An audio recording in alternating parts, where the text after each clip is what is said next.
Jai Shri Krishna. By the grace of Lord Shri Krishna, Lord Shri Jagannath, Lord Shri Ram, we will continue the topic on the way to Krishna. Chapter 2, the way of chanting and knowing Krishna. The thing is Hare Krishna, Hare Krishna, Krishna Krishna, Hare Hare, Hare Rama, Hare Rama, Rama Rama, Hare Hare. This is transcendental sound vibration. It will help us to cleanse the dust from the mirror of the mind.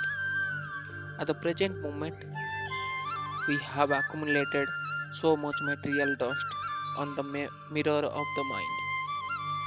Just as on Second Avenue, New York City, there is dust and a soot over everything due to the heavy traffic, due to our manipulation of material activities.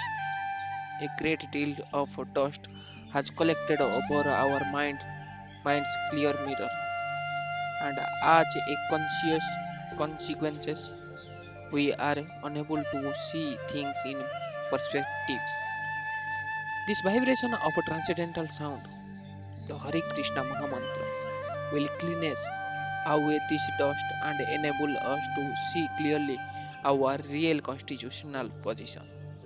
As soon as we come to understand, I am not this body, I am spirit soul, and my symptom is consciousness, we will be able to establish ourselves in real happiness. As our consciousness is purified by this process of chanting Hare Krishna, all our material miseries will disappear. There is a fire that is always blazing over this material world, and everyone is trying to extinguish it.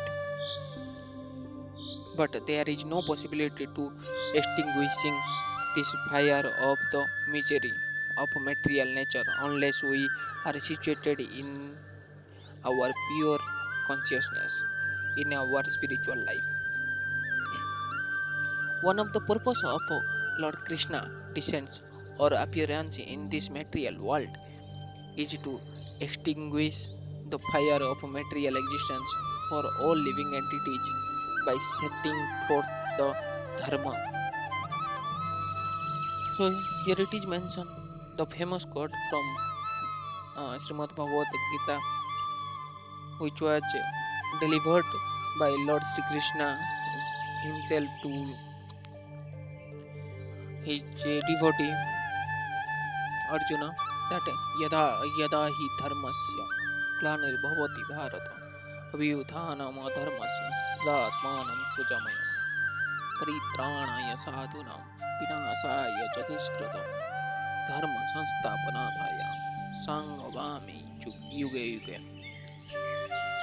Whenever and wherever there is a decline in religious practice, O descendant of Bharata, and a prominent rise of irreligion, at that time I descend myself to deliver the pure and annihilate the miscreants, as well as to re-establish the principle of religion.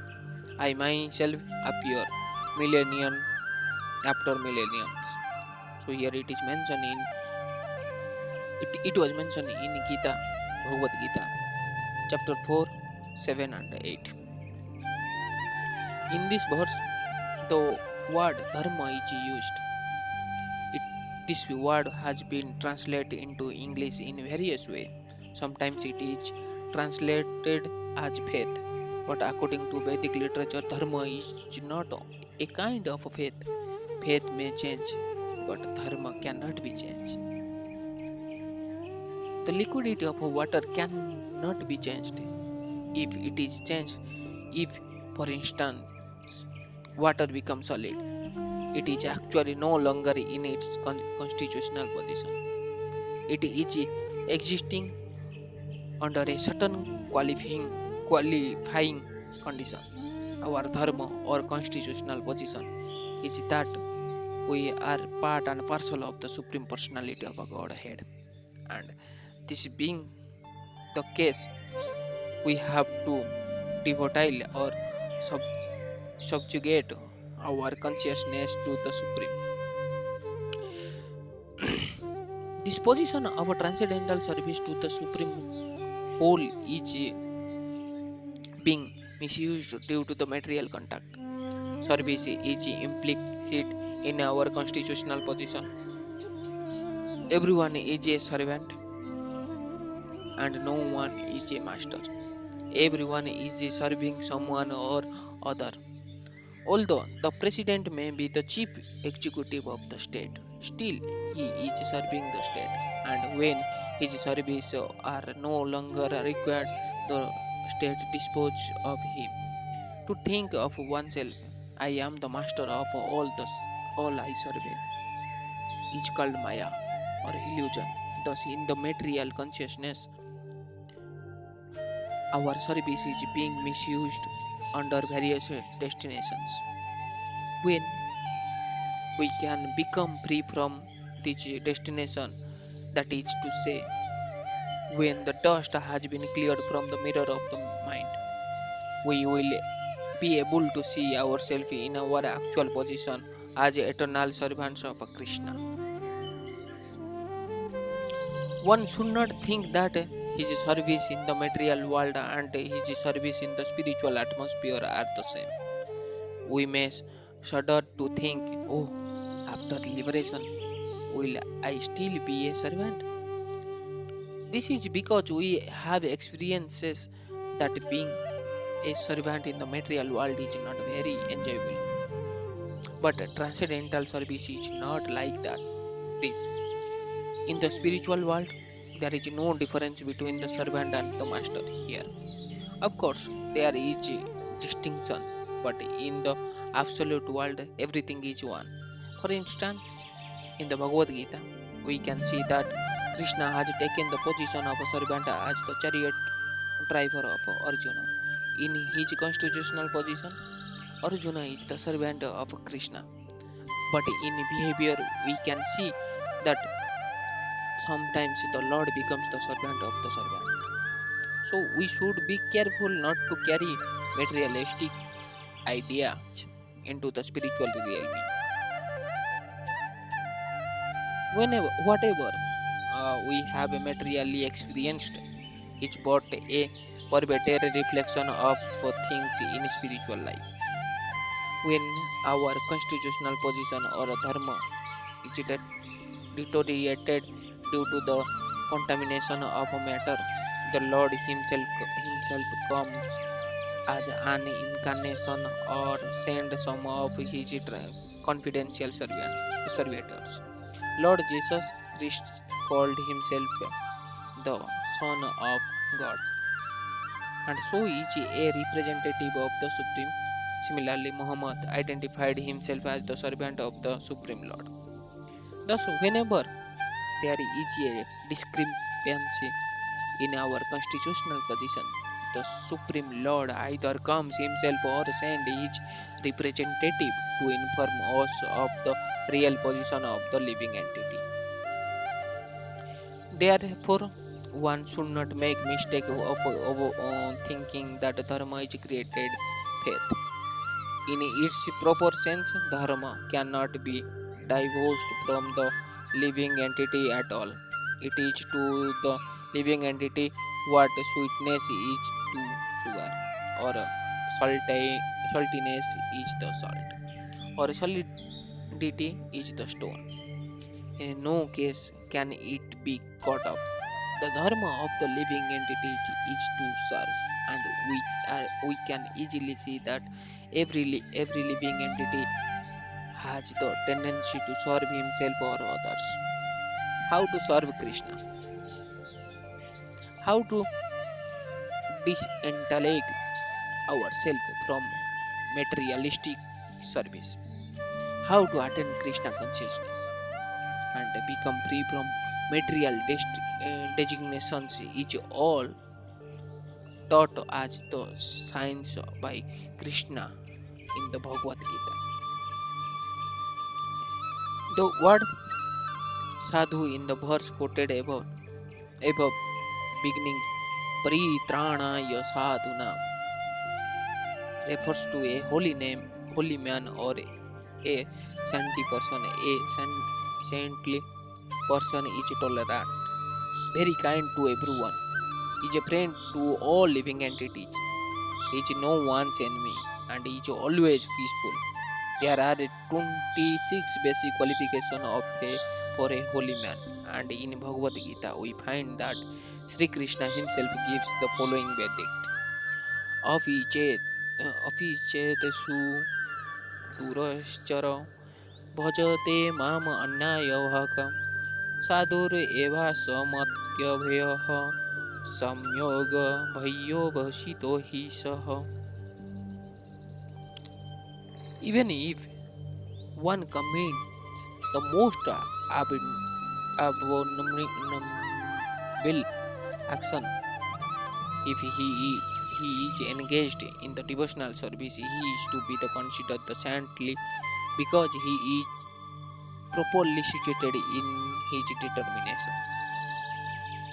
It is mentioned in Srimad Bhagavad Gita, chapter 9, verse 30. In the modern platform, what is morality for one person is immediately immorality for another, and what is immorality for one person is morality for another. According to the Hindu conception, the drinking of wine is immoral, whereas in the Western world, wine drinking is not considered immoral but is a common thing. So, morality is depends on time, place, circumstances, social position, and etc. There is, however, a sense of morality and immorality in all societies.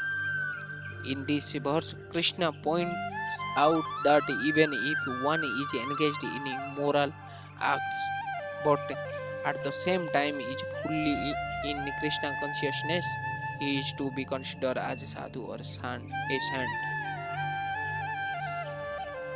In other words, although a person may have some immoral habits due to his past association, if he is engaged fully in Krishna consciousness, these habits are not to be considered important. Whatever the case, if one becomes Krishna conscious, he will gradually be purified and he will become a sadhu. As one progresses in executing Krishna consciousness, his bad habit diminish and he attains to saintly perfection. In this regard, there is a story of a thief who went on a pilgrimage to a holy town, and en route he and the other pilgrims stopped to rest overnight at an inn. Being addicted to stealing, the thief began making plans to steal the other pilgrim's baggage. But he thought, I am going to on a pilgrimage, so it doesn't seem appropriate that I should steal this baggage. No, I shall not do it. Nonetheless, otherless, due to his habit, he could not keep his hand off the baggage. So he picked up one person bag and placed it another place, and then another person bag and placed it elsewhere. Where he spent all nights placing different bags in different places, but his conscience bothered him so that he could not take anything from them. In the morning, when the other pilgrims woke up, they looked around for their bags and could not find them. There was a great row, and eventually, one by one, they began to find the bags in various places. After they were all found, the thief explained, Gentlemen, I am a thief by occupation. Being that I am habituated to stealing at night, I wanted to steal something from your bags, but I thought that since I am going to this holy place, it is not possible to steal. So I may have rearranged the baggage. But please excuse me. This is the characteristic of a bad habit. He does not want to commit this thief anymore, but because he is habituated, sometimes he does. Thus, Krishna says that one who has decided to refrain from his immoral habits and make progress in Krishna consciousness is to be considered as sad. Even if out of past habits or by chance he yield to his fault. In the next verse, we find that Lord Sri Krishna says, Sripam bhavati dharmamattam sasbhage chintam nigischati konteya pratijanihi name bhaktaha pranasyati. He quickly becomes righteous and attained lasting peace. O son of Kunti, declare it boldly that my devotee never perishes. Because one, his, one has committed himself to Krishna consciousness, it is proclaimed here by Krishna that within a short time he will become saintly. One may pull the plug out of the electric fan, plug out of the electric fan, and the fan may still go on even though the juice has been disconnected. But it is understood that the fan will soon come to a stop. Once we take shelter on the lotus feet of Lord Sri Krishna, we may turn the switch of for our karmic activities. And although these activities may still revolve, it is to be understood that they will quickly diminish. It is a fact that whoever takes to Krishna consciousness doesn't have to endeavor independently to become a good man. All the good qualification will automatically come. It is stated in Srimad Bhagavatam that one who has attained Krishna consciousness has simultaneously attained all good qualities. On the other hand, if a person is devoid of God Krishna consciousness and yet has many good qualities, his good qualities are to be considered useless, for he will not in any way be prohibited from doing that which is undesirable. If one is devoid of Krishna consciousness, he is sure to commit mischief in the material world. Janma karma me divyam evam ya veti tatvataha tatvam deham purana janma punarjanma niyati maham iri sorju. One who knows the transcendental nature of my appearance and activities doesn't, upon leaving the body, take his path again in this material world, but attains my eternal abroad. O Arjuna, the mission for which Krishna appears is here further explained. When he came with some mission, there are some activities. Of course, there are some philosophers who do not believe that God comes as an incarnation. They say, why should God came to this rotten world? But from the Bhagavad Gita, we understand otherwise. We should always remember that we read the Bhagavad Gita as scripture, and whatever is spoken in Bhagavad Gita is most accepted. Otherwise, there is no reason to in reading it. In the Gita, Krishna says that he has come as an incarnation with a mission, and Along with his mission, there are some activities. We can see, for example, that Krishna is active and as a chariot driver for Arjuna, and engaged in so many activities on the battlefield of Kurukshetra. Just as when there is war, one person or a nation may side with another person or a nation and show partiality. Lord Krishna on the battlefield shows some partiality and sides with Arjuna. Actually, Krishna is not partial to anyone, but externally it appears that he is partial. This partiality, however, should not be accepted in the ordinary sense. In this verse, Krishna also points out that his descent into the material world is a transcendental. The word divyam means transcendental. The word divyam means transcendental. His activities are not in any way ordinary. Even today, in India, at the end of August, the people are accused to celebrate Krishna birthday, regardless of say, just as the Western world Jesus Christ's birthday is celebrated in Christmas.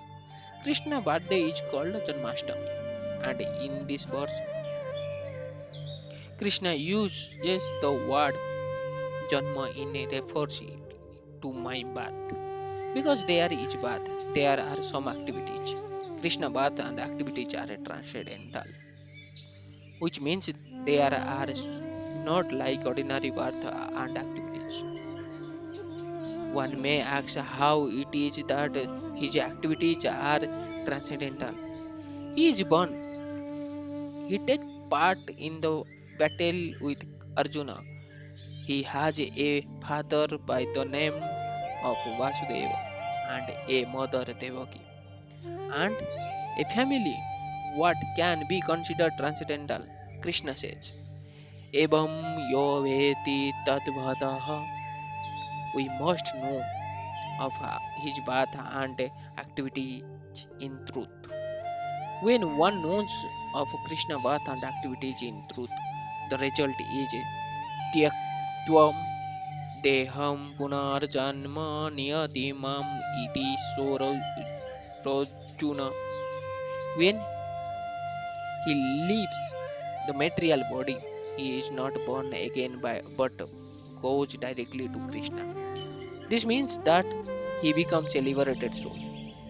He goes to the eternal spiritual world and attains his constitutional position full of bliss, knowledge, and eternality.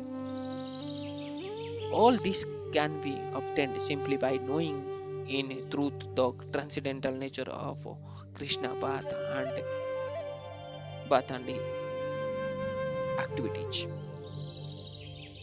Ordinary man, ordi- ordinarily, when one quits the body, he has to take up another body. The living, the lives of living entities are going on simply due to the living entities changing dress from one body to another. Transmigration of the soul, according to the work of the living entities. At the present moment, we may think that this material body is our actual body, but it is like a dress. In the reality, we do not have any actual body, a spiritual body. This material body is superficial compared to the real spiritual body of the living entity. When this material body becomes old and worn out, or when it is rendered useless by some accident, we put it aside as we might put aside a soiled or ruined suit and take up another material body. Vasamsi जीर्णानि यथा विहाय नवानि गृह्णन्ति नरोपराणि तत शरीराणि विहाय जीर्णानि अन्यानि संयति नवानि देहि. As a person put on a new garments, giving up old ones. The soul similarly accepts new material bodies, giving up the old and useless one. It is mentioned in Srimad Bhagavad Gita, chapter 2, verse 22. In the beginning of the body is the size of a pea. Then it goes to become a baby, then child, a young boy, a youth, a grown man, and an old man, and finally, when it becomes useless, the living entity change into another body. The body is therefore always changing, and death is simply the ultimate change of the present body. Dehinasmi yata dehe kumaran yaubanam jara tatha dehantara praptir derer tatra namuyati. As the embodied soul continually passes in this body from the boyhood to youth to old age, the soul similarly passes into another body at death. A sober person is not bewildered by such a change. Although the body is changing, the dweller within the body remains the same. Although the boy grows into manhood, the living entity within the body is not changed. It is not that the self who was there as a boy has gone away. Medical science agrees that at every moment the material body is changing, just as living entities are not bewildered by this. An enlightened man is not bewildered when the body undergoes its ultimate change at death. But a person who doesn't undergo things as they are laments the material condition we are simply changing body all the times. That is our teaches. It is not that we always change to human body. We may change to an animal body or a demigod body depending on our activities. According to the Padma Purana, there are 84 lakh species of life. We can take on any of them at that. But Krishna promised that one who knows his path and activities in truth is free from this cycle of transmigration. How does one understand Krishna's path and activities in truth? This is explained in the 18th chapter of Srimad Bhagavad Gita. Bhaktya mam abhijanante yavam yas chasmi tattvatah tato mam tattvato jantavyam visate tat anantaram. One can understand me as I am, as the Supreme Personality of Godhead, only by devotional service. And when one is in fully Krishna consciousness of me by such devotion, he can enter into the kingdom of God. Here again, the word tatovataha, it is in truth is used. One can understand the science of Krishna in truth by becoming a devotee. He who is not a devotee, who doesn't strive of Krishna consciousness, cannot understand.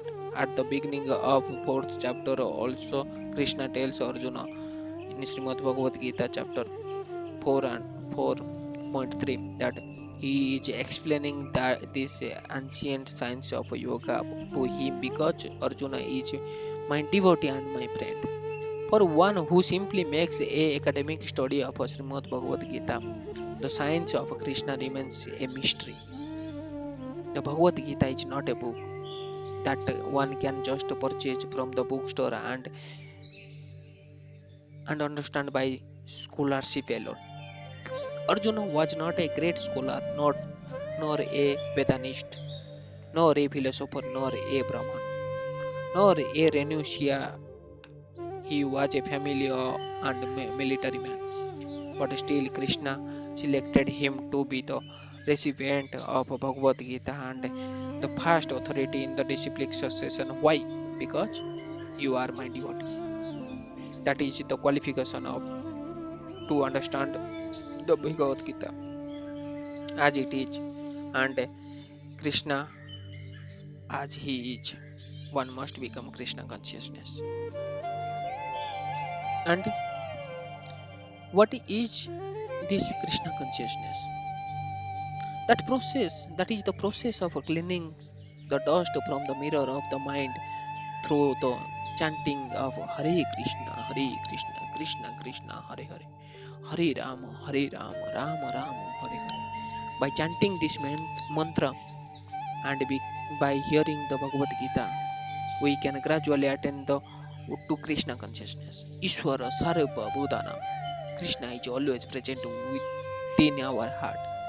The individual soul and the super soul are both sitting in the tree of the body. The individual soul Jiva is eating the fruit of the tree, and super soul Paramatma is witnessing. As the individual soul begins the process of devotional service and gradually begins to develop his Krishna consciousness, the super soul who is seated within begins to help him dust all the impurities from the mirror of the mind. Krishna is the friend to all saintly persons, and the attempts to become Krishna consciousness is a saintly endeavor. Sravanam Kirtanam. By the chanting and hearing, one can come to understand the signs of Krishna and thereby come to understand Krishna. And upon understanding Krishna, one can, the moment of death, go immediately to the abroad of spiritual world. This spiritual world is described thus in Srimad Bhagavad Gita. No tad bhasyate surya no sasankan pravaktaः यद गत्वा न निवर्तन्ते तद dharma paramam mama. That supreme abroad, that supreme abroad of mine is not illuminated by the sun or moon, nor by fire or electricity. Those who reach it never return to this material world. This material world is always dark. Therefore, we require the sun, moon, and electricity. The Vedas enjoy us not to remain in this darkness but to transfer ourselves to the world of illumination, the spiritual world. The world, the word darkness has a twofold meaning. It not only means without light, but it means ignorance. The Supreme Lord has manifold energy. It is not that he comes to this material world to perform activities.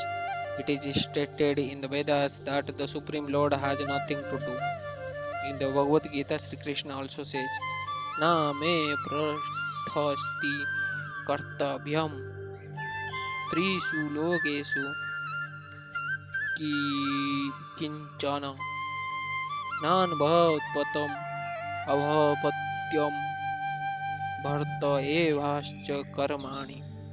O son of Partha, there is no work prescribed for me within all three planetary systems, nor am I in want of anything, nor have I need to obtain anything, and yet I am engaged in prescribed duties.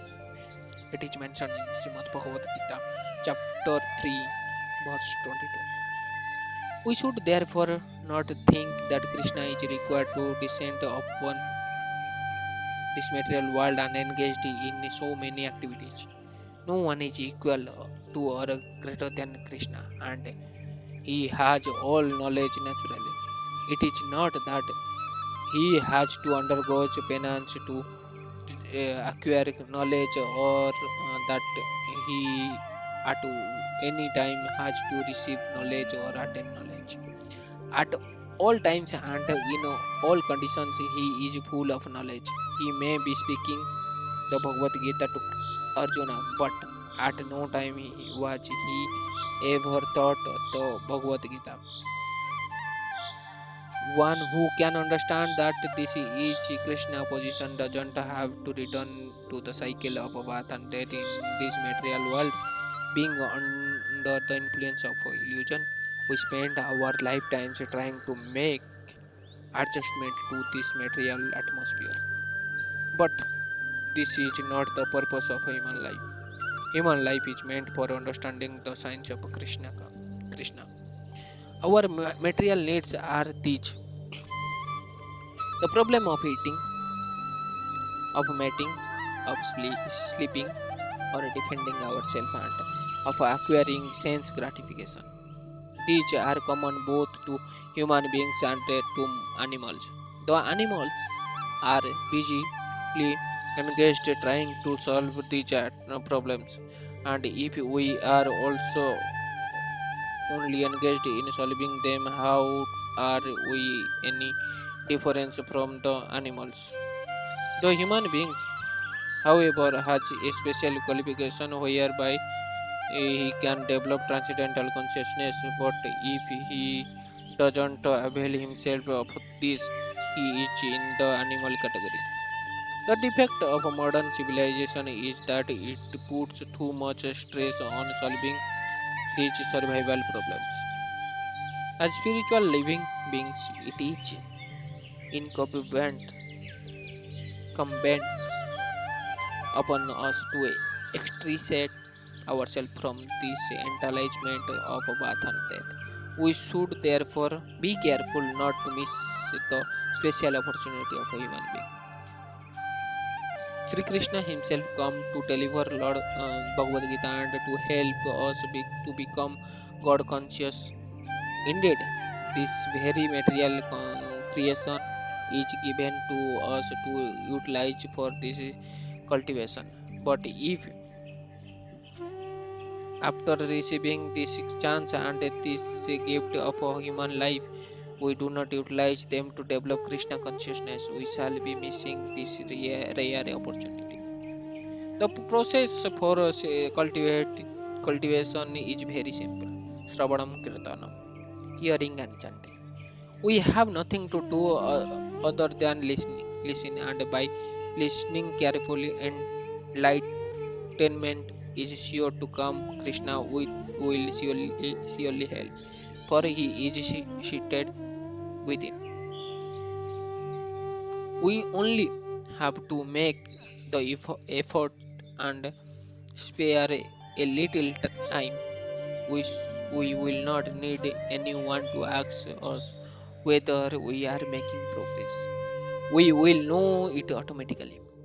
Just a hungry man knows that he has been satisfied by a full meal. Actually, this process of Krishna consciousness or self realization is not very difficult. Krishna taught it to Arjuna in the Bhagavad Gita, and if we understand the Bhagavad Gita just as Arjuna did, we will have no problem in coming to the perfectional stage. But if we try to interpret the Bhagavad Gita according to our own modern academic mentality, we spoil it all. As stated before, this chanting of Hare Krishna is a process by which all contamination due to material association are removed from the mirror of the mind. There are no need of external help in surviving our Krishna consciousness. For Krishna consciousness is dormant within the self. In fact, it is the very quality of the self. We have only to invoke it by this process. Krishna consciousness is an eternal fact. It is not a doctrine or a set of beliefs imposed by some organizations. It is within all living entities, whether they are they be human being or animal. When Lord Sri Chaitanya Mahaprabhu was passing through the jungle of South India or Some 500 years ago, he chanted Hare Krishna, and all the animals, the tigers, the elephants, and deers joined him in dancing to the holy names. Of course, this depends on the purity of the chanting. As we progress in chanting, purification is sure to come. So this is the way how to chant, how way of chanting and knowing Krishna. Hope you got some information about Lord Sri Krishna and the process of chanting. It may be useful in your daily life for removing the agony, stress, and unhappiness, aloneness, all the material miseries. Jai Jagannath, Jai Sri Krishna, Jai Sri Ram.